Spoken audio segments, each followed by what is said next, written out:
Hello viewers, আসসালামু আলাইকুম। আশা করছি আপনারা সবাই ভালো আছেন। আমি আলহামদুলিল্লাহ ভালো আছি। অনেক দিন পর আজকে একটা টিউটোরিয়াল নিয়ে আসলাম। বাসা, বাড়ি, অফিস, আদালত যেখানে যাই সেখানে আমরা ওয়াইফাই ছাড়া কিছু বুঝি না।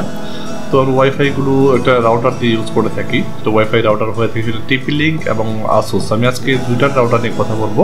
একটা হলো tplink রাউটার আর একটা হলো Asus রাউটার। এই দুইটা রাউটারের কিছু সেটিংস আমি দেখাবো, যে সেটিংসগুলো আপনি অ্যাপ্লাই করলে আপনার রাউটারের স্পিডটাও ভালো পাবেন এবং ইন্টারনেটের স্পিডটাও প্রপারলি আপনি ইউজ করতে পারবেন এবং রেঞ্জও আপনার খুব সুন্দর কভার করবে।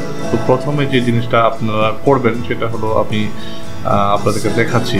ঠিক আমি একটা রাউটারে আমার দুইটা রাউটারে আমি আপনাকে দেখাবো। দুইটা রাউটারে আপনি সেটিং কীভাবে করবেন। আমি রাউটারে ঢুকলাম। আমি একটা রাউটারে ঢুকি আমার Asus রাউটার প্রথমে দেখাচ্ছি।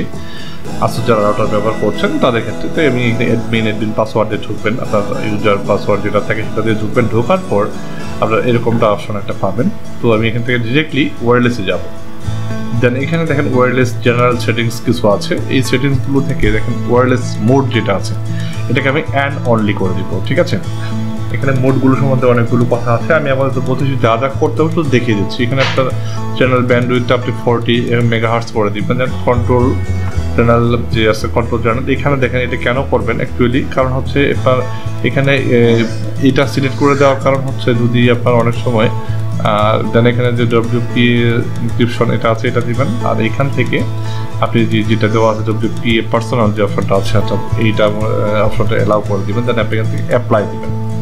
এই কয়টা সেটিংস আপনি যদি ফিক্স করে দিতে পারেন আপনার রাউটারটা প্রপারলি আপনি কাজ করবে। এই কারণে কাজ করবে আমি বলি, চ্যানেলের ক্ষেত্রে আপনাকে ফিক্স করে দেওয়ার কারণ হচ্ছে আপনার যেখানে রাউটারটা ব্যবহার করতেছেন পাশাপাশি অনেকগুলো রাউটার থাকতে পারে, যে অটো দেওয়ার কারণে এই চ্যানেলটা অনেক সময় কনফ্লিক্ট করে, যার কারণে আপনার রাউটারের স্পিডটা ভালো পান না। এখন আমি tplink একটা রাউটার দিয়ে আপনাদেরকে দেখাবো। এই tplink রাউটার আমি লগ ইন করলাম। লগ ইন করার পর এখানে দেখেন সেম আমি ওয়্যারলেসে যাব। ওয়্যারলেসে গেলাম, এখান থেকে আমি ওয়্যারলেস সেটিংস এটাতে ক্লিক করব। এরপর এখানে দেখেন কিছু ছোট্টখাটো কয়েকটা মোড যেটা আছে, মোডে আপনি এখানে করবেন কি 11 অ্যান্ড অনলি। ঠিক আছে, এটা করে দেবেন 11 অ্যান্ড অনলি করে দিবেন। দেন আপনি চ্যানেল উইথ যেটা দেওয়া আছে এটা অটো যেটা আছে এটা 40 মেগাহার্টজ করে দিবেন। দেন চ্যানেলটা এই যে অটো দেওয়া আছে এটা অটো দিবেন না, আপনি এখান থেকে একটা চ্যানেল 11 অথবা 7 অথবা 9 এটা যে তিনটার মধ্যে একটা চ্যানেল আপনি কাস্টমাইজ করে সিলেক্ট করে দিবেন। অটো রাখবেন না।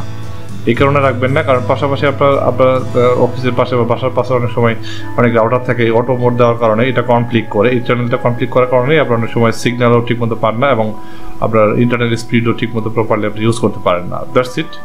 তো এরকমটা আপনি অ্যাপ্লাই করে দেখবেন। দেন এখানে সেভ হয়ে বের হয়ে যাবে। সেম কিছু প্রসেস আপনার মেনটেন করলেই আপনার রাউটারগুলো প্রপারলি কাজ করবে আশা করছি। দেন আপনি রাউটারে রিপোর্ট দিবেন। রিপোর্ট দিলাম।